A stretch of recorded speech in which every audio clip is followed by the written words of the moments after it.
Maravilha, um grande abraço, muito boa noite para você que a partir de agora já está nos acompanhando, já está nos espiando, não é isso? Com certeza, mais um encontro. Seja muito bem-vindo, meu amigo, muito bem-vinda, minha amiga, para mais um Espia Destaque, tá certo? E nesta segunda-feira, mais do que especial, né? Desde já um ótimo 2024, tá certo? Ano novo chegou, depois de um ótimo 2023, e a gente só tem que agradecer a essa enorme audiência, essa enorme ressonância, a repercussão do Espia, sucesso em 2023, a todos os parceiros, a todos os nossos colaboradores, a todos que fazem parte da família Espia e, fundamentalmente, a você que nos acompanha, seja na NET TV, você que nos acompanha no canal 16.1 na TV aberta, é o primeiro podcast da região metropolitana do Pará, né?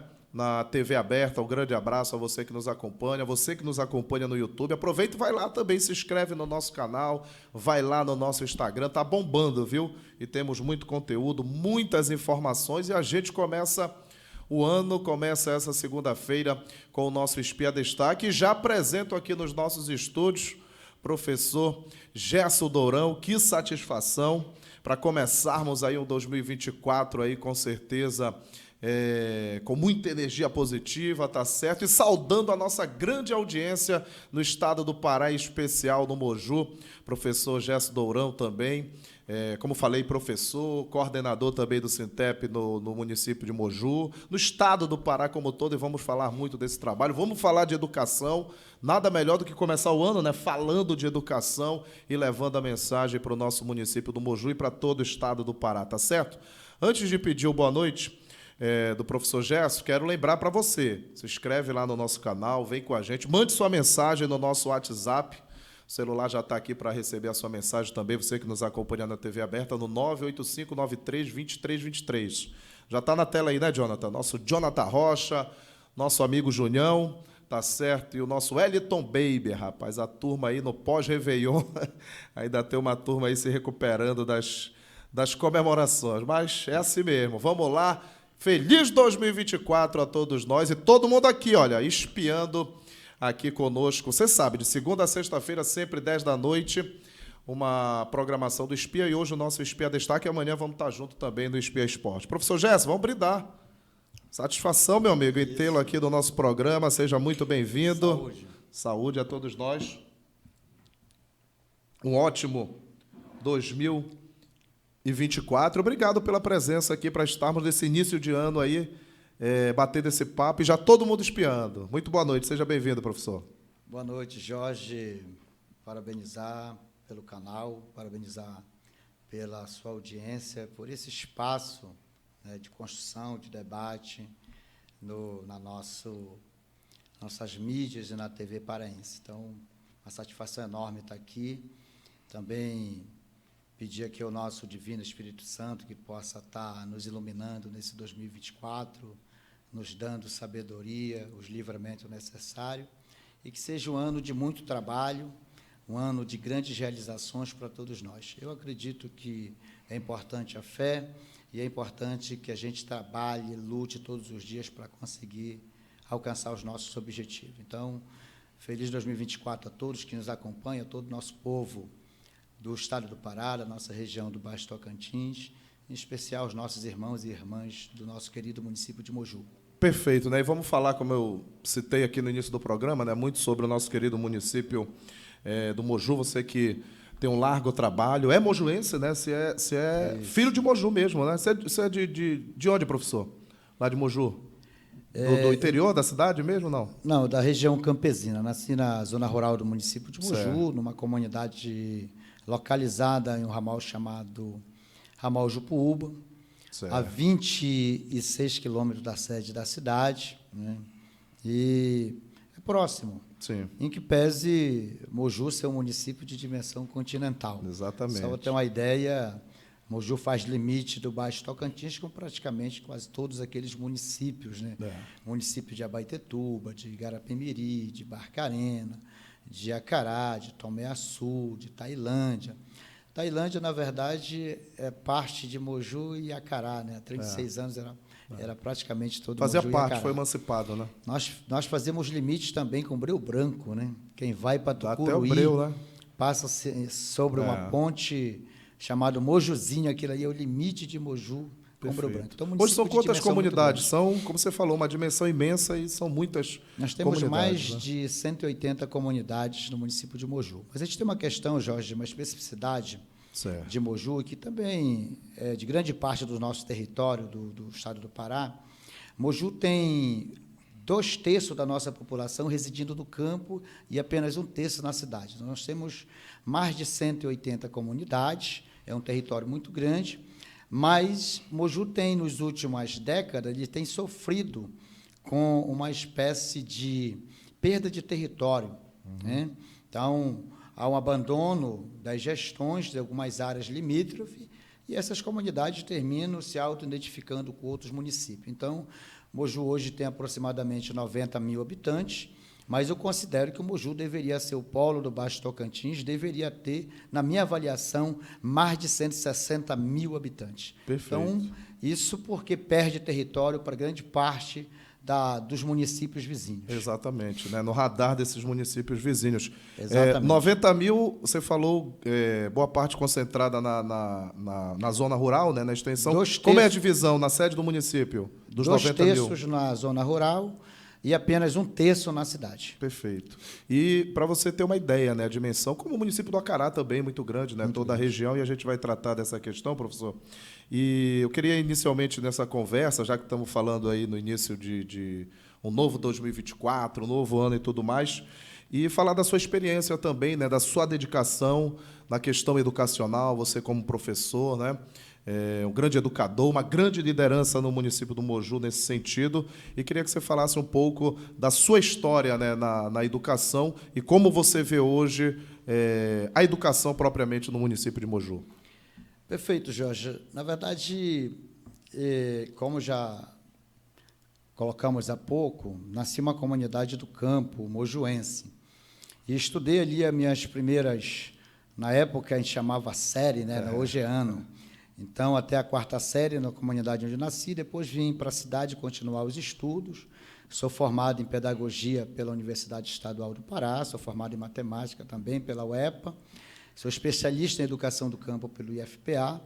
Cheguei a fazer o mestrado ainda na UFPA, não fiz a defesa da dissertação, mas qualifiquei, tive uns problemas na época da defesa e não fiz.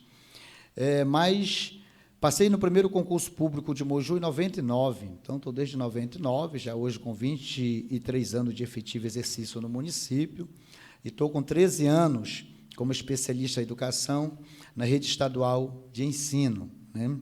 Mas eu tenho uma militância no movimento educacional, em especial no movimento sindical, que são mais de 2 décadas. Né?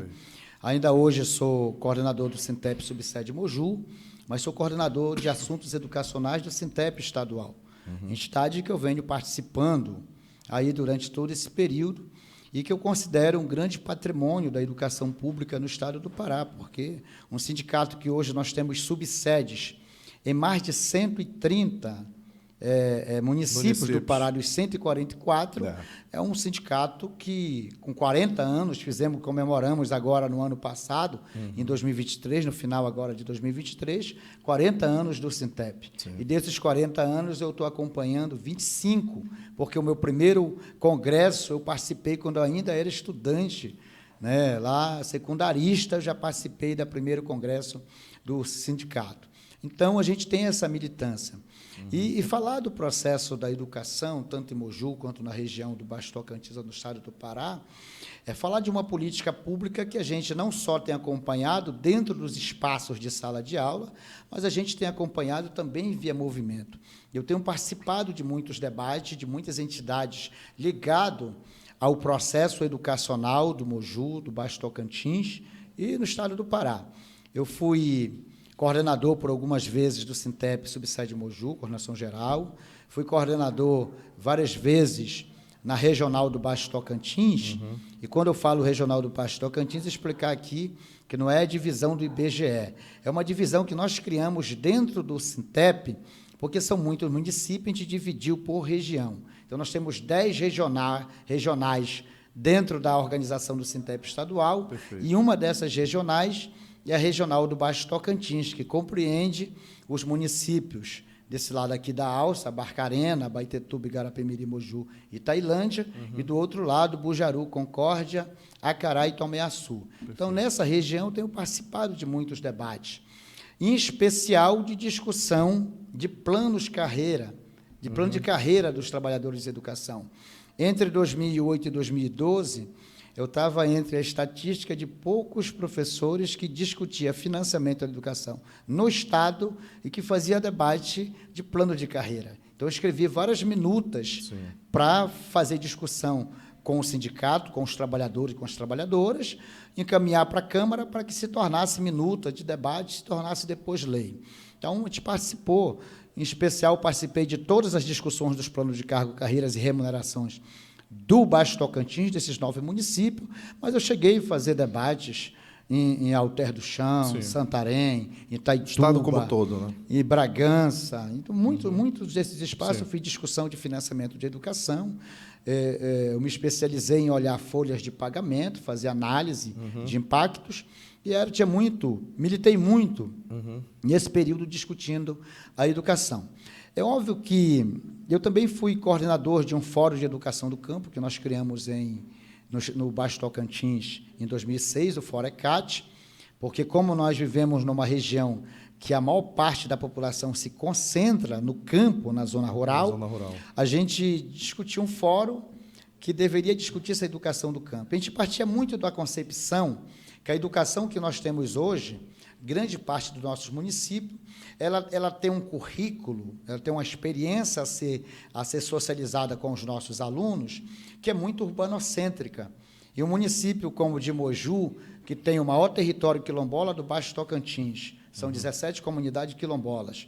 Tem uma região do Baixo Moju, do Médio Moju, do Alto Moju, PA 150, PA 252, tem assentamentos, tem tribo indígena.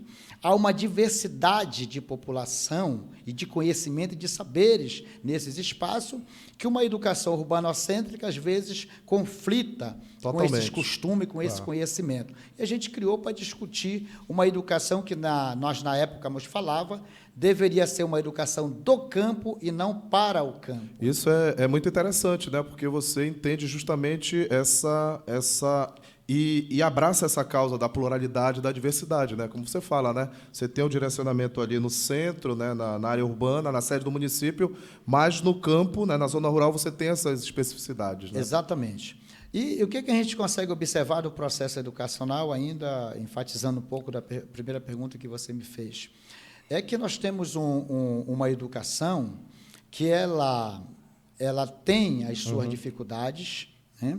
Eu considero que nós não conseguiremos fazer educação pública de qualidade sem que seja trabalhado alguns eixos que eu considero importantes, como formação de educador, valorização do trabalhador, que para nós é fundamental. Sim. E quando eu digo valorização do trabalhador, é valorização de todos os trabalhadores mesmo, não é do docente somente, do diretor, do vice-diretor, do coordenador pedagógico, mas é valorização de todos esses trabalhadores. Eu considero que a educação, todo mundo tem um papel importante, desde o vigilante que recebe os alunos, até as companheiras ou os companheiros que estão lá no setor de alimentação, fazendo a alimentação dos nossos alunos. Todos têm um papel fundamental nessa construção dessa educação. Agora, é importante que tenha valorização.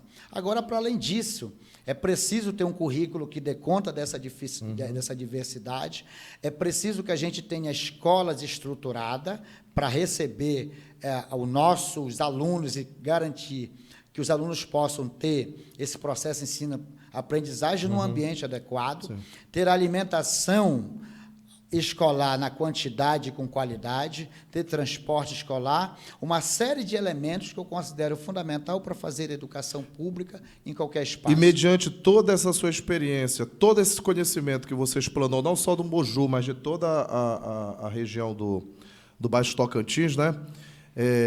Qual a realidade hoje, por exemplo, do Moju, especificamente, em relação a isso que você falou, estrutura, né, a valorização dos profissionais, não só do corpo docente, mas de todos os demais profissionais? Como é que você analisa, você faz uma leitura?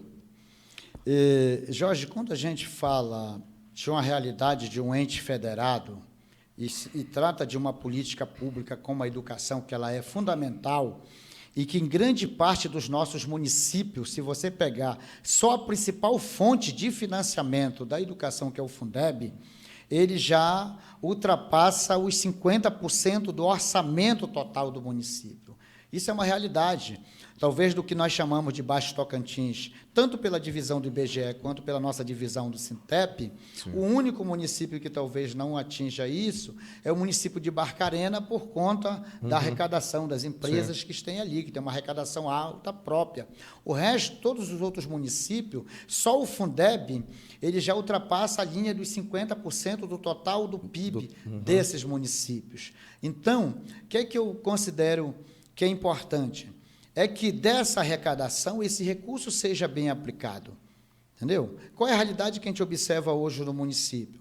Nós temos um município que quase, não sei se esse ano, eu não fiz o levantamento, esse ano de 2023 que passou, Moju conseguiu atingir os 200 dias letivos.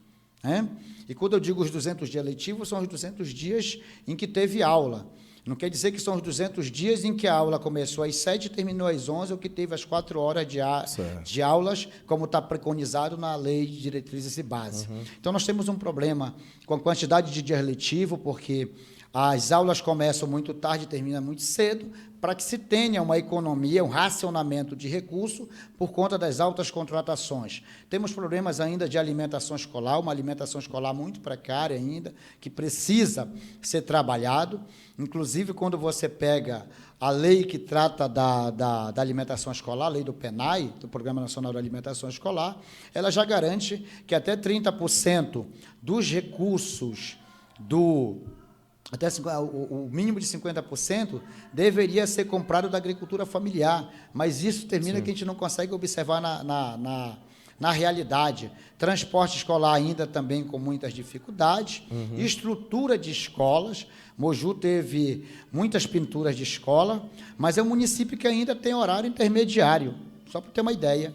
O horário intermediário é um horário desumano para os alunos. Primeiro, compromete o desenvolvimento físico por conta da alimentação dos alunos. É um horário que termina sendo encurtado, porque geralmente só tem na escola o intermediário quando você tem o turno da manhã, o da tarde, e esses 2 turnos não conseguem pegar essa demanda toda. Então, cria esse horário intermediário. Já se encurta esse tempo de escola dos alunos. Totalmente. Então, nós temos vários problemas. Se tratar da carreira e da remuneração dos nossos trabalhadores em educação de Moju, o último plano de carreira, que é a lei de 2010 ainda, do nosso atual plano de carreira, de abril de 2010, ele está defasado. Houve várias reformas no Estado e a gente não conseguiu reformular o nosso plano de carreira. Até o ano de início de 2023, eu fiz um estudo da série histórica de Moju. O Moju tinha uma faixa de 58% de defasagem no salário dos professores comparado com o reajuste do piso salarial. Como o piso que foi aprovado em 2008, que é a Lei 11.738 de 2008, que passou a viger a partir de abril de 2011, esse piso salarial é o menor valor que o professor deve receber no país. Ninguém pode receber abaixo, é o piso. Pode receber para cima. Isso. O que acontece em Moju? Moju tem uma especificidade. Como a lei do piso disse que era para nível médio, para uma jornada de até 40 horas semanais, o plano de carreira considerou o primeiro nível superior, mas, mesmo assim, o município reajusta o do médio, o valor do piso, e o superior, especialista, mestre, doutor, dá um percentual menor. Então, o que está acontecendo em Moju? Esses anos foram se passando, reajustando a menor categoria no valor do piso e as outras com percentual menor. No ano de 2023, passado agora, Moju, o servidor de nível médio passou a receber o mesmo vencimento de nível superior, e a tendência é que o especialista, o mestre, o doutor, seja nivelado por baixo. Aí não valeu a pena um companheiro, uma companheira, passar 4 anos numa faculdade, às vezes com investimento pessoal, para não ser valorizado. E isso tem um rebatimento no processo ensino-aprendizagem, porque cada vez esse professor vai procurando altas jornadas para garantir a subsistência da sua família e tem menos tempo para poder pensar o processo de ensino-aprendizagem. A própria lei do piso criou um negócio chamado de hora-atividade, que é um tempo para atividades coletivas, que é um tempo para o professor fazer planejamento, corrigir trabalho, e isso não é cumprido do município. Nós temos um município de Moju com muitos problemas no processo educacional que precisam ser trabalhados para que a gente possa ter uma educação e são problemas, você relatou aí, né, precisamente, são problemas sérios, graves, e a gente está falando de qualquer tema, né? Estamos falando simplesmente de educação que tem todas essas vertentes e possibilidades, né, professor? E, claro, vamos tratar de outros temas, né, aqui no nosso Espia Destaque. E queria que você falasse um pouco também em relação ao município, de um modo geral. Como é que você faz uma avaliação, até por conta do trabalho que você desenvolve, né, você tem um trabalho já bem firmado, é filho de Moju, né, já faz parte também, já fez parte de outros processos da política partidária. Eu vou entrar nesse tema também, dado o seu trabalho. Isso é natural, né, que isso acontecesse, né, o processo que aconteceu. E, de fato, como foi esse processo, professor, né, para você entrar na conjuntura política, né? Você já tem todo esse trabalho de militância na área educacional. Como se deu esse processo, até na eleição passada, quando você disputou, inclusive, a candidatura a prefeito do município? Bem, aqui tem acho que traz duas questões que são importantes. Primeiro, esse cenário de Moju, e segundo, a nossa participação nos últimos pleitos eleitorais de Moju. Primeiro, Moju é um município de 167 anos de historiografia oficial, mas é um município que ele tem bicentenário, tem mais de 200 anos. Né? Um município que eu considero, dos municípios que eu andei nesse estado do Pará, eu considero o Moju o município mais bem localizado do nosso estado. Não? Nós estamos em linha reta a 60 quilômetros de Belém, da zona metropolitana. É óbvio que, considerando os acidentes, as curvas, a gente tem em torno de 100 quilômetros. Um município que, quem vai para o sul do Pará via PA 150, passa por dentro do município. Um município com uma biodiversidade riquíssima, com todo um potencial, mas um município que ele tem sido vítima de gestões públicas em Moju, que tem feito com que esse município hoje não seja destaque e não possa ser, às vezes, até apresentado como um exemplo em algumas áreas. Nós temos políticas públicas muito precárias. Nós estávamos falando de educação, mas hoje, se você fizer uma pesquisa em Moju, a pior política pública é a saúde. Entendeu? Hoje, o Moju tem dificuldade para uma companheira fazer uma cesariana no Hospital Divino, lá de Moju.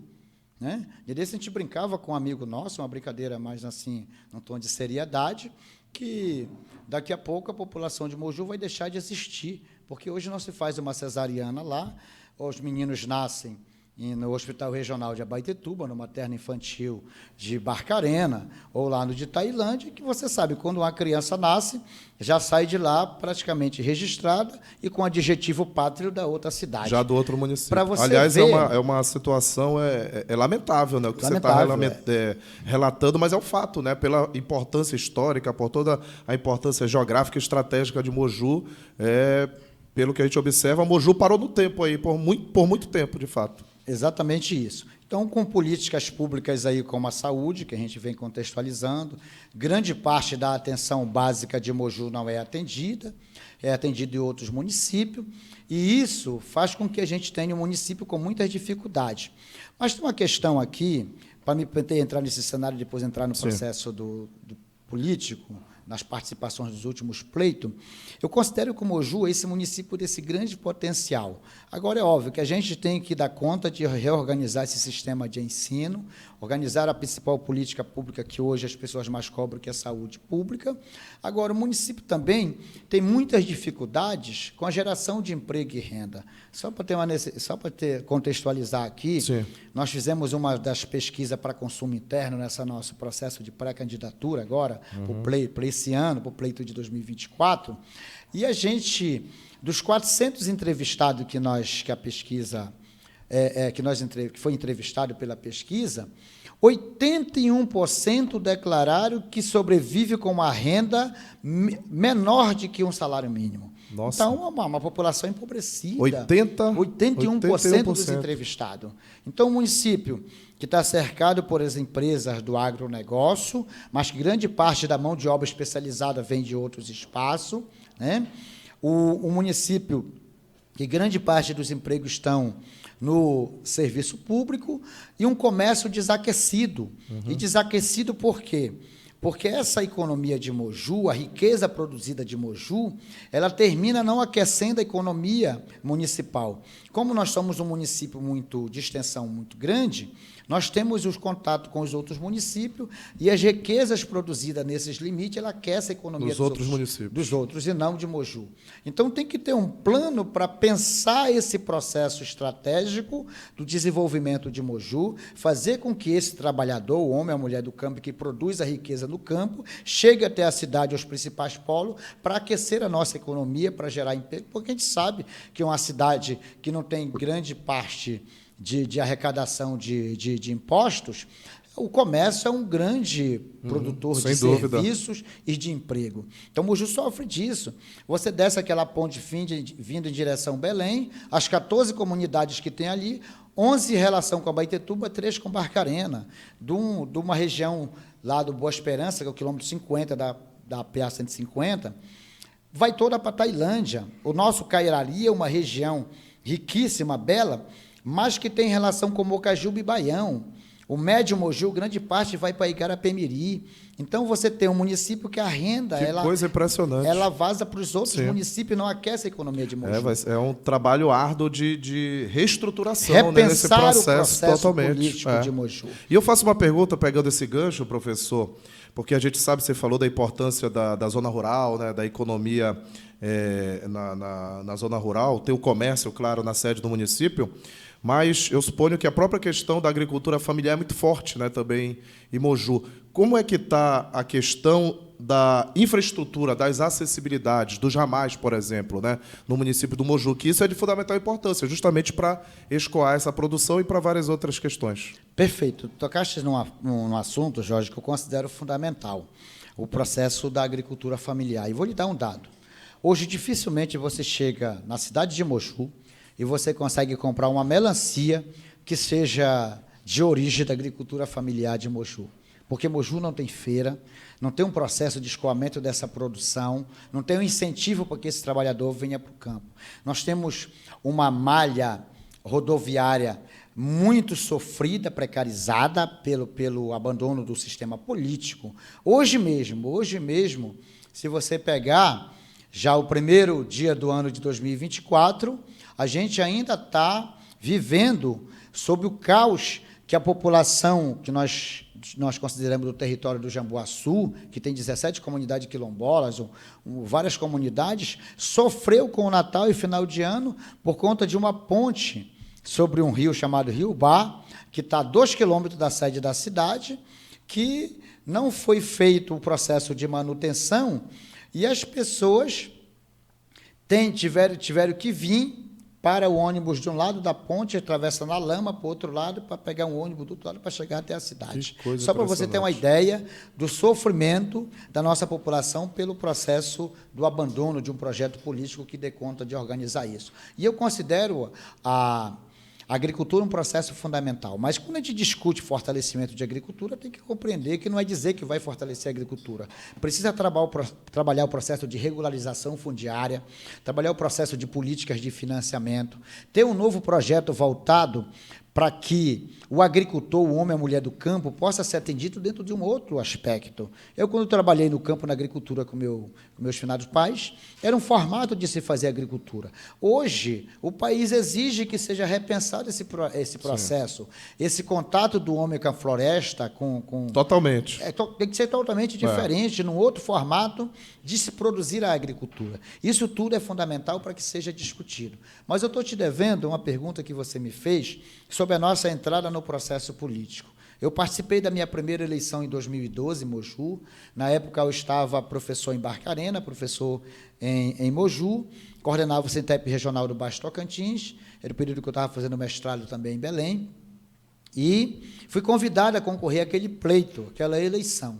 Uma eleição que me convidaram mais para que eu pudesse ajudar numa discussão de uma chapa de um companheiro nosso do PT que concorria à eleição naquele ano, e eu fiz 418 votos, fiquei segundo suplente. Perfeito. 2016 não concorremos à eleição, pensando já em ser vereador, e pensando em ser vereador e ser candidato a prefeito em 2020, e cumprimos rigorosamente isso. Em 2016, eu ampliei a votação de 418 para 971 votos, foi o quarto mais votado. Perfeito. Assumi o mandato, a vereança em Moju de 2017 a 2020, em 2018, eu me tornei o primeiro cidadão da história do Baixo Tocantins a ter sido candidato a senador da República. Fiz 126.078 votos, fiz voto em todos os 144 municípios do estado do Pará. E em 2020, eu fui candidato a prefeito no último pleito que nós tivemos nas eleições municipais. Num contexto, Jorge, assim, muito difícil, porque você deve lembrar, o 2020 foi um ano assim, auge, segundo ano, auge da pandemia. Da pandemia, perfeito. E eu tinha um grupo muito pequeno de trabalhadores e trabalhadoras, num desafio. Eu tive uma militância mais num campo mais progressista, precisei me filiar no PSD para poder concorrer àquela eleição, concorremos, né? Mas com dois grupos que se revezam no poder durante muito tempo, com praticamente toda a vereadores dos seus lados, e nós aqui somente com os trabalhadores. Foram 5 candidatos em 2020, a prefeita que se reelegeu com 17 mil votos, nós ficamos em segundo com 12.017 votos, ganhamos a eleição na cidade, não por falta de tempo, de grupo para poder fazer o debate na zona rural, não conseguimos vencer a eleição na maior parte das comunidades na zona rural, inclusive foi o primeiro prefeito que ganhou na cidade e não ganhou na zona rural, porque a campanha teve esse processo tardio. Certo. Eu tinha até um amigo meu que analisava o seguinte: se a eleição dura mais 5 dias, o senhor já seria prefeito, porque o trabalhador vinha da zona rural, ia levar que na cidade só dava o nosso nome e a gente ia terminar virando o jogo. Eu acho que a grande mensagem que fica é justamente essa, né? Você citou aí essa questão histórica no Moju, né, de 2 grupos políticos, né, sempre na disputa, e você foi lá e furou essa bolha, né? Chegou lá numa disputa bem próxima ali, bem acirrada. Perfeito. Inclusive, a eleição de 2020, você lembra, foi em 15 de novembro, né? E assim, essa eleição de 15 de novembro eu considero uma eleição histórica, não só porque a gente furou esse processo de se posicionar entre as duas forças históricas que se revezam no poder ao longo das existências nossas enquanto mojuense, mas pela forma que nós chegamos. Até a nossa candidatura a prefeito em 2020, a tentativa mais bem-sucedida tinha sido de um adversário nosso dessa eleição de 2024, que em 2016 fez 5.600 votos, mas tinha um grupo de políticos ali, presidente da Câmara e outros com ele, e nós conseguimos dobrar essa votação somente com os trabalhadores. Agora, a gente está construindo uma possibilidade para esse ano de 2024, o grupo que nós tínhamos em 2020 permanece. Eu ainda não encontrei eleitor que tenha votado em nós em 2020 que diga que não vai votar agora em 2024. Agora, eu encontro muito eleitor que diz assim: Dourão, em 2020 eu votei, mas agora, além de votar, eu quero ir para campo, eu quero fazer campanha, abraçar a causa, eu quero mesmo, mudar né? essa história de Moju. E, professor, já vou tocar nessa questão, agora as projeções para 2024, todo esse cenário, como você bem falou, bem retratou, e já eu vou nessa pegada, porque eu preciso, dar 2 recados para você que está nos acompanhando aqui no nosso Espia Destaque. Começando com o recado, coloca na tela aí, Jonathan, da Coran. Capacetes e acessórios. Olha aí, nossa missão é conscientizar o motociclista a usar os equipamentos de segurança de forma correta para assim assegurar a sua vida. Temos capacetes, luvas, botas, jaquetas, kits de segurança, capas de chuva e outros equipamentos para sua segurança. E, claro, de diversas marcas com um custo-benefício que cabe no seu bolso. É a Coran, Sucesso em 2023 e também em 2024 aqui no nosso Espia, bombando, hein? Um abraço a toda a equipe do nosso amigo Machado, a Coran. Nós temos aqui no bairro do Marco, na Lomas, com a Duque e também a Coran, sensacional, em Ananindeua, na Três Corações, na Cidade Nova 1. Família Coran conosco, capacetes, luvas, jaquetas, top, top, top, a qualidade. Tá aí a dica maravilhosa para você que está nos acompanhando, você que está nos espiando, tá certo? A outra dica que eu tenho para você, já na tela também, olha, o rei dos brinquedos, o que mais vende no estado do Pará e na capital paraense. Meu amigo, no último Natal e agora na virada do ano, a data tradicional e toda especial, você presenteou e durante o ano você sabe. É Martins, o rei dos brinquedos, sempre com grandes ofertas no varejo e no atacado, meu amigo. Pega o zap aí do Martins, 984560841. Coloca na tela aí, Jonathan. Vou tomar uma água aqui, meu amigo, que não foi fácil não, entalou aqui. É o pós-Réveillon, faz parte. É ao vivo, é assim mesmo, 98456, importante é isso, viu? Fala aí com o nosso amigo Martins no 984560841. Faça uma visita aí pro Martins, na Manuel Barata 492, ou na 13 de maio, no Centro Comercial de Belém. Martins, o rei dos brinquedos, meu amigo, olha aí a imagem, bombando, Martins, o verdadeiro rei dos brinquedos no estado do Pará. E também eu tenho outra dica top para você. Alô, Barcarena! Vamos colocar aí o vídeo? A inauguração do Trapiche do Caripi, meu caro Jonathan Rocha, para nós acompanharmos a grande festa no município de Barcarena e muitas grandes conquistas. Vamos lá!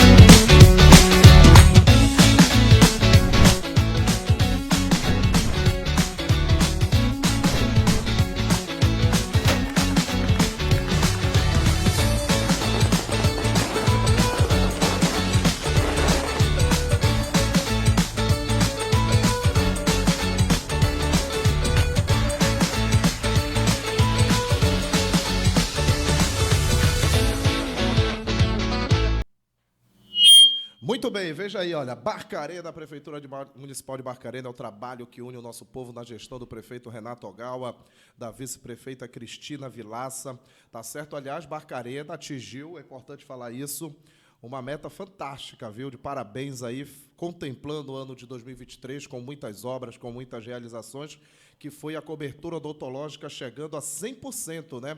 Com mais comunidades contempladas na gestão do prefeito Renato Ogawa, né? A cobertura da saúde bucal, da questão odontológica, chegando também a várias UBSs e agora fechando os 100% de cobertura nas unidades do município de Barcarena. E também, claro, uma obra fantástica, o nosso abraço a toda a população de Barcarena, a construção também, a revitalização do Arapari, né? Ficou realmente uma obra fantástica, diferenciada. É um novo cartão postal de Barcarena para você que está nos acompanhando. Um grande abraço a toda a gestão do prefeito Renato Ogawa e da vice Cristina Vilaça. Vem na Vila, viu?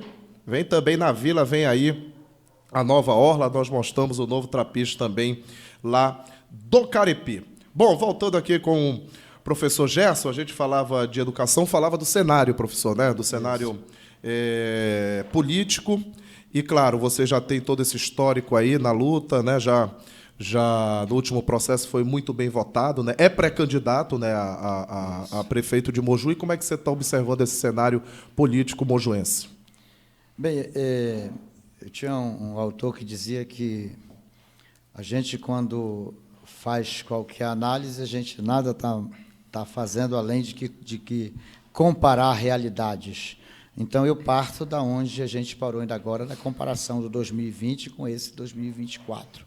Então, se eu comparar que em 2024 eu não tive apoio de nenhum parlamentar, nenhum deputado estadual, nenhum federal, nenhum senador, nenhum vereador do município. Dos 15 vereadores do município, eu era candidato, outros 9 apoiavam a máquina e outros 5 estavam com outro grupo político. Então, estava só nós. Tá? não tinha um grupo de candidatos que já tivesse tido mandato ou que já tivesse concorrido à eleição. A maior parte eram candidatos novos, né? Então, como é que eu comparo isso hoje? Hoje nós temos alguns aliados que foram aliados até 2020, ou até aproximadamente o ano passado, da atual gestão, que hoje já estão conosco. Por exemplo, o ex-vereador Pai do Céu, que foi vereador 3 vezes em Moju, sua esposa Kelly Fernanda, que já está no 2º mandato de vereador, que estavam com a gestão em 2020, já, desde o ano passado, já nos acompanham, já não estão mais com o grupo que está no poder em Moju. O suplente de vereador, meu amigo Martelão, Laércio Martins, que fez 800 votos na eleição de 2020 do lado da prefeita, hoje está nos acompanhando. Então, tem um grupo de pessoas que estavam com a atual gestão no ano de 2020, naquele pleito, e hoje vieram para cá conosco. Do grupo do 45, do outro bloco, só para ter uma ideia, a prefeita fez 17 mil, nós fizemos 12 mil, e a terceira colocada, que fez 9 mil pelo 45, hoje é apoiadora nossa. Então, já saiu de lá, veio nos apoiar. O 4º candidato a vereador do grupo deles mais votado veio com a gente. Então, nós temos um grupo do bloco da atual gestão que veio conosco, uma outra parte do grupo do 45 que veio com a gente. Eu estimo que mais de 80% dos candidatos do 4º colocado, que fez 3.330 votos também conosco. Também para o grupo, né? Então, o que eu vejo, fortaleceu o nosso grupo, a gente não perdeu elemento e trouxe peças importantes, companheiros e companheiras importantes, para construir esse processo junto conosco. Agora, a relação, em 2020, Jorge, para mim ser candidato, foi muito difícil, foi muito dolorido. Por esse município que tem essa marca da polarização, as pessoas não se polarizam só pelo revezamento do poder, mas elas dominam os espaços, inclusive a sigla partidária. Para mim, concorrer à eleição foi uma dificuldade para conseguir um partido para poder concorrer à eleição. Esse 2024 agora, nós temos já a Federação Brasil da Esperança, que hoje é PV, PCdoB e PT. Nós já temos hoje a consolidação de que o PSD, o 55, concorre com a gente, o União Brasil concorre conosco, e estamos afinando aí alguns detalhes com mais um outro partido, para que a gente vá com 6 partidos, mas incluindo a federação, equivale a 4 partidos. Então, isso é importante. Eu não tive um mandato de deputado que pudesse publicar um vídeo para pedir voto para mim. Então, nessa agora, nós temos o apoio do deputado estadual Elias Santiago, do Gustavo Cefé, da nossa deputada Gilvanda Faro, que eu apoiei o ano passado o ano atrasado para a eleição de deputada federal, do senador Beto Faro, então, do próprio ministro Celso Sabino. Então, a gente traz um grupo de políticos com mandato, com uma expertise no processo político e com uma certa densidade, que vão nos ajudar muito na construção desse projeto. Não só do projeto eleitoral, mas ganhando a eleição para que a gente possa mudar a forma de fazer gestão pública e melhorar as políticas públicas básicas que o nosso município de Moju tanto anseia. E é interessante você fazendo essa leitura, professor, porque a gente vê que isso exige muita capacidade de diálogo, né? De agregar, até porque a eleição é formação de grupo, e pelo cenário que você retratou, e se referindo, inclusive, à eleição passada, né? Você está tendo essa habilidade, está conseguindo liderar esse grupo, já teve uma votação expressiva lá em 2020, né? E agora vem, sem dúvida alguma, mais forte ainda. Agora eu lhe pergunto, mediante tudo isso, né, com essa polarização, que no Moju tem essa característica, não é polarização direita e esquerda, né? São 2 grupos, historicamente, como você falou. De que forma você vê que pode, agora, com todas essas alternativas, com toda essa movimentação, e você liderando essa capacidade de agregar os partidos, superar e, de repente, fazer história no município do Moju? Só uma retificação, não é direita e esquerda, são 2 grupos mesmo de direita. Não, eu digo, hoje no Brasil são direita e esquerda, entendi, mas no Moju é particular por conta disso, né? Não é a polarização direita e esquerda, é a polarização entre 2 partidos políticos, isso que eu me referi. Perfeito. Jorge, tu tocas num assunto que ele é fundamental. Deixa eu te dizer. 2020, eu tinha uma noção um pouco equivocada do processo. Eu achava que quase a metade dos mojuenses votavam no 15, a outra metade votava no 45. E as primeiras pesquisas que nós fizemos em 2020, para verificar o cenário, opinião, todo esse processo, nós conseguimos ver um achado que eu considero fundamental, que foi fundamental para aquela eleição e que será decisivo para essa eleição de 2024. Sim. É que, na verdade, nós tínhamos já em 2020 um grupo de eleitores de aproximadamente 40% do município que não aceitam nem um dos dois grupos, mas que, ao longo do tempo, por não ter sido criada uma liderança política, alguém que pudesse expressar uma confiança de que tinha condições de governar o município, esse grupo terminava que, em algum momento, ele migrava para um grupo ou para o outro. Isso terminava decidindo a eleição. Certo. Tá? E, se você observar, os dois grupos aqui, o que ganhou e o que ficou em terceiro, que era o Polo, tinha 3 candidaturas no meio. Tinha a candidatura nossa, do seu Edilson, e uma candidatura do professor Elias Sacramento. O eleitor que não queria nem o 15 nem o 45 se dividia entre mim e os dois candidatos. Essa eleição, basicamente, deve ter 3 candidatos, então terá os 2 polos que historicamente governaram Moju, com o desgaste, e fica uma candidatura nova aqui no CERN para poder fazer esse debate. Agora, o que eu percebo, o sentimento da população de Moju, quando a gente conversa, é um sentimento de mudança. A gente consegue perceber no rosto dela já essa essa posição de não mais acreditar de que os 2 grupos políticos que, ao longo das nossas existências, governaram o município, vão dar conta de mudar a gestão e fazer com que a gente possa melhorar. Então, eu vejo esse sentimento muito grande. É óbvio que eu considero que, num processo eleitoral, não é importante somente você mudar. Eu acho que tem que mudar com a qualidade necessária para que você consiga fazer com que o município apresente a melhoria nas políticas públicas que nós precisamos. E nós vamos construir, nesse ano, um grande projeto político, vamos ouvir as populações, vamos ouvir os nossos irmãos e irmãs de Moju, para construir esse projeto coletivo que vai dar conta de colocar Moju num outro cenário. Discutir o processo econômico, a educação, a geração de emprego e renda, o fortalecimento da agricultura familiar, processo de regularização fundiária, discutir a saúde pública, problema de água. Perfeito. Tu já imagine, Moju tem bairros que ainda é comum ficar 2 semanas, 3 semanas sem água, em pleno século XXI, a 1 quilômetro da sede da prefeitura. Isso é inadmissível. Então, a gente considera isso fundamental. É óbvio que eu considero que vai ganhar a eleição quem construiu o maior programa e as pessoas olharem que tem condição de realizar isso. Eu considero que é uma eleição importante para o debate, porque eu vou pegar aqui um adversário que está no poder e um outro que já foi prefeito. Um que já teve a oportunidade de fazer e o outro que tem que...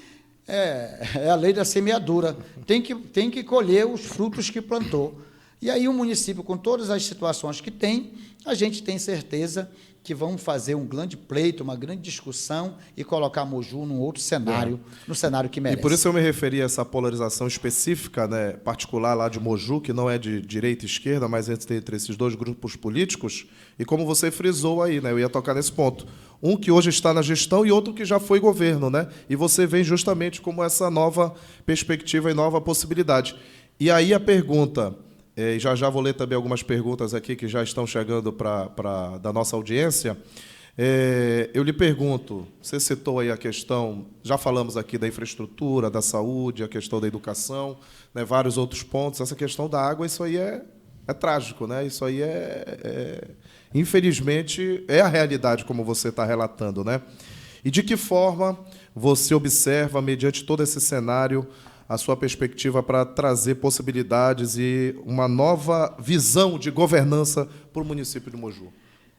Jorge, primeiro, você falou numa palavra que eu considero fundamental, o processo de governança. É preciso reestruturar o sistema político-administrativo de Moju, é preciso repensar a máquina pública com condições de fazer com que essa máquina funcione e funcione com qualidade. Hoje nós temos uma gestão, e que é uma característica das gestões que passaram e da atual, que é um processo de centralização do poder. Imagine, eu moro na rua Militão Jeremias dos Santos, depois que eu vim lá do ramal de Urupuba, para morar na cidade, eu moro há 30 anos na rua Militão Jeremias dos Santos. A minha casa está numa avenida principal de Moju, chamada Avenida das Palmeiras, 350 metros do bairro da Pedreira, e a da atual gestora, 350 metros na direção do bairro Centro. Eu moro ali há 32 anos. A soma, há 32 anos. Nesses 32 anos que eu moro na Militão Jeremias, se você somar a quantidade de dias que a gestora passou naquela casa, não dá um ano. Governa-se o município da capital, num condomínio de luxo. Primeiro, como é que você consegue perceber os anseios da população, as necessidades, se você não tem um contato com essa população, se você resume a tua participação, a tua conversa com os munícipes, quando vai assinar uma ordem de serviço ou vai fazer uma inauguração. Então, é preciso ter um prefeito que esteja mais próximo da população. Ter um prefeito que não tenha medo de sentar com a sociedade civil constituída, sentar com o empresário, sentar com as frentes que tem que discutir, para pensar coletivamente o problema. Como dizia o poeta, é o dono da dor que sabe o quanto dói. Como é que você vai preparar a vacina para uma doença que você não conhece? Né? Nós fizemos em uma das nossas pesquisas o ano passado, para consumo interno, uma pergunta que eu considero assim emblemática. Nós perguntamos: cite uma grande obra da atual gestão. 26% dos entrevistados diziam de cara, não sabe. 24% diziam assim, praças. Aí outros citaram o Levi, que é um balneário que tem lá, outros foram citando outras coisas. Imagine. Quase 50% não sabia o citou praça.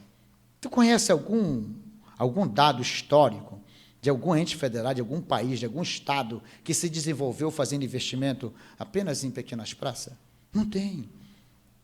Eu conheço municípios, estados, países que se desenvolveram com investimento maciço em educação, em saúde, em infraestrutura, em geração de emprego e renda.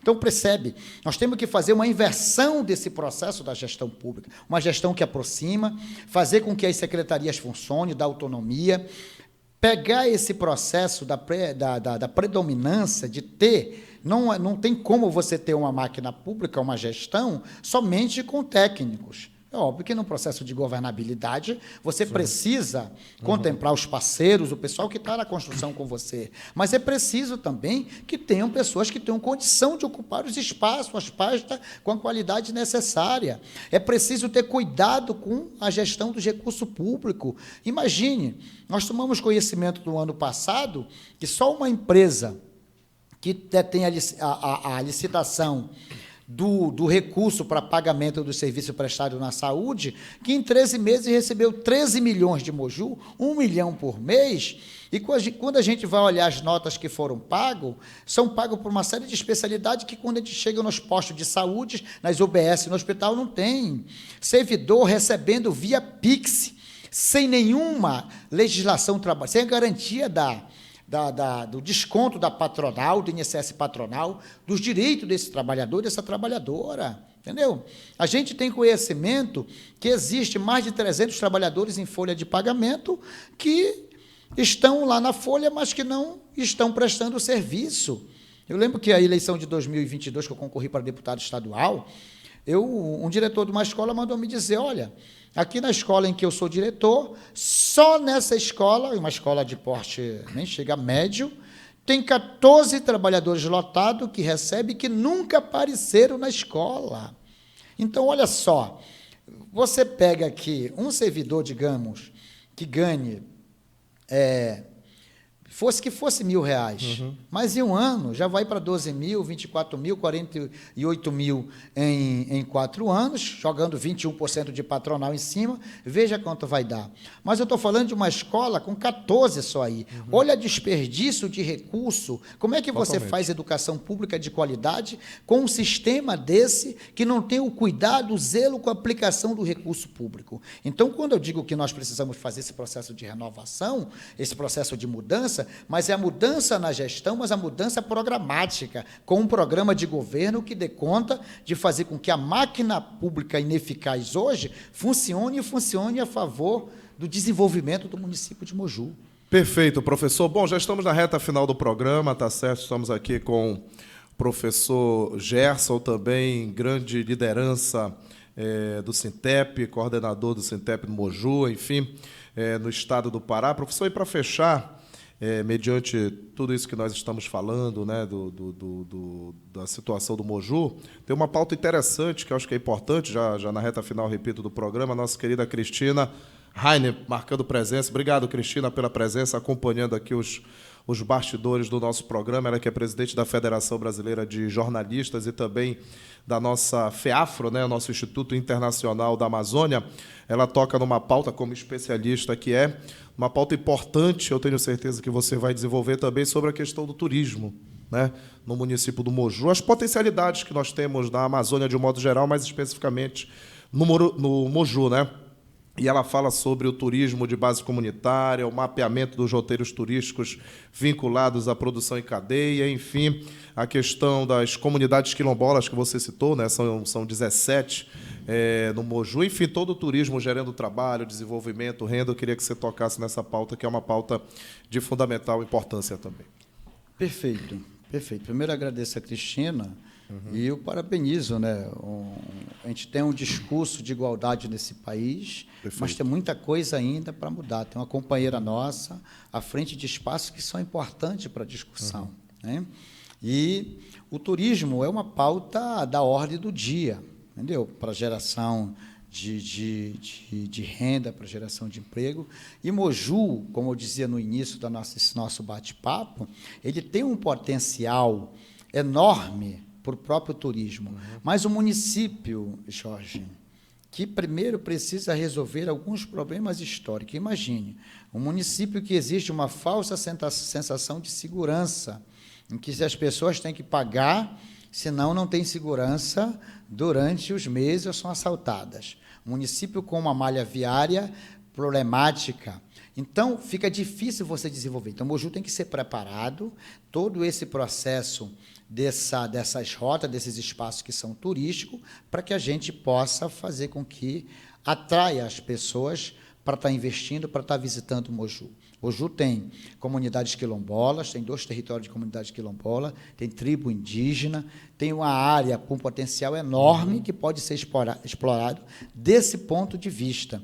Agora, eu vou te dar um exemplo de um dos nossos rios, um rio belíssimo, que ele tem assim, uma água meio escura, mas ela é clara.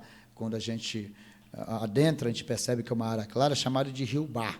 Certo. O Rio Bar, inclusive, nós temos um balneário lá chamado Balneário do Levi, que, inclusive, muita gente da região metropolitana visita o Balneário do Levi. O Rio Bar, esse ano passado agora, o de 2023, a gente teve população que estava fazendo mutirão para tirar uma espécie que praticamente fechou todo o leito do rio e não permite nem turismo, muito menos os alunos chegarem até a escola. Nem a navegabilidade, né? Então, o Moju tem problemas estruturais e tem um potencial enorme para se pensar. Eu olho a comunidade quilombola cortada pelo rio Jambuaçu, toda com um potencial turístico que tem que ser discutido, tem que ser repensado. É óbvio que quando você pensa em qualquer política pública ou qualquer investimento, Cristina, a primeira coisa que tem que se buscar é como você vai fazer esse investimento. Estar num processo político responsável não é entrar no processo e fazer um monte de promessa que a gente não dá conta. Hoje, uma relação que a gente tem com o ministro, que que hoje está no poder, vai ser importante para essa relação de captar recursos, de ver esse potencial, perfeito, da infraestrutura que o município vai ter que garantir para potencializar esses espaços turísticos que tem para atrair população. Agora, é óbvio que as pessoas querem ir para um município que tenha, no mínimo, segurança para elas chegar até lá, que elas consigam chegar bem nos espaços. Então, acho que o Moju tem esse potencial enorme para o processo turístico, e a gente vai trabalhar um programa de governo que dê conta e o de turismo responder. Necessita, né, professor, dessas outras vertentes que você falou, da segurança, obviamente, de todos. Então, é um trabalho realmente de... É um choque de gestão, né, exato, digamos assim. Né? Não vai se fazer a discussão dele sem as outras estruturas, perfeito, que são necessárias para que a gente possa atrair as pessoas para irem visitar isso, o perfeito. município. Valorizar a população local, obviamente, e trazer os turistas, né, já que é uma pauta atualíssima, né? Professor, queria te agradecer, já na reta final do programa aqui, a sua presença, tá certo? A sua capacidade política de agregar, como você demonstrou na sua fala, tá certo? O histórico que você tem aí na área educacional, muito bacana, tenho certeza que foi de muita relevância, muito conteúdo para a população do Moju, do Baixo Tocantins, que você conhece muito bem, do estado do Pará como todo. Queria te agradecer pela presença e que você deixasse suas considerações finais, um ótimo 2024 e sucesso aí no ano, que vai ser mais um desafio. Aliás, está no seu dicionário. Você gosta de desafios e vem mais um pela frente aí. Sucesso, ótimo ano novo, professor. Um grande abraço. Opa, eu agradeço assim, enormemente pela recepção, pela elegância com que eu sou desse bate-papo. Parabenizo pelo canal, por esse espaço importantíssimo do nosso Estado, pela comunicação, pela discussão de grande debate, para que a gente possa estar trazendo um grande tema, além do debate da política, de personalidade, de tantas outras estruturas que nós precisamos discutir, do debate esportivo também, que é importantíssimo, que você o faz de uma forma belíssima. Nós estamos começando um ano importantíssimo, porque é um ano eleitoral. Eu costumo dizer, Jorge, que essa invenção brasileira do federalismo, né, nós terminamos tendo duas partes que ela termina sendo um pouco, entre aspas, fictícia, porque do federalismo, a gente pegar aqui a União, o Estado e os municípios, a vida ela não acontece na União, a vida ela não acontece no Estado, a vida ela acontece no município. Na ponta, né? E esse ano nós temos um momento crucial para que a gente possa pensar, renovar os nossos sonhos, nos organizar para que esse país possa fazer grandes mudanças na estrutura que nós precisamos. Querendo ou não, eu não conheço um outro instrumento que possa transformar a vida das pessoas mais rápido, senão pelo processo político. E esse é um ano eleitoral, é um ano que nós brasileiros precisamos ir às urnas e escolher bem os nossos representantes para o executivo, para prefeito, para prefeita, eleger os nossos parlamentares que vão para nossas câmaras municipais e que tem esse contato mais direto com o nosso povo. Um ano também de discussão de grandes temas, das discussões climáticas, da discussão de rever um Estado que, por algum tempo, ficou muito abandonado de algumas políticas públicas e que agora são retomadas com o governo federal, políticas importantes, inclusive na nossa área da educação. Nós vamos viver, Jorge, agora nesse ano, o penúltimo ano, auge do financiamento da educação com o novo Fundeb. Isso é importante, os municípios estão recebendo mais 2 novas complementações, mas essas complementações têm que se traduzir em qualidade de educação pela aplicação correta desses recursos. Então, o que eu vejo, um ano importante para todos nós, óbvio que a gente deixa aqui os nossos votos de um ano de muita paz, de muita luz, de muita luta, um ano em que a gente possa trabalhar muito, organizar os trabalhadores e as trabalhadoras para que a gente possa estar aí lutando, forjando com a luta um novo município, um novo estado, uma nova região, um novo país. Jorge, muito obrigado. Ótimo 2024, professor. Ótimo 2024 e vamos brindar. Nós. Vamos brindar. Viva 2024, parabéns, professor Gerson, um grande abraço, obrigado aí pela entrevista, tá certo? E voltaremos amanhã com mais Espia e siga aí a nossa programação, vai nos nossos canais, tem muito conteúdo para você. Tchau, pessoal, obrigado e até amanhã. Merece o melhor.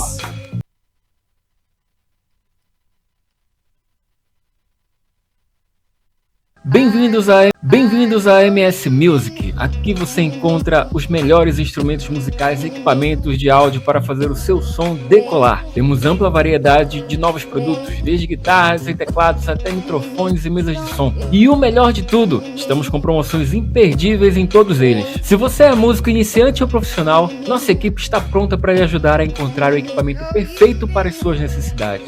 Não perca a chance de conferir os nossos lançamentos e ofertas especiais. Venha nos visitar e aproveitar nossas promoções. Sua música merece o melhor.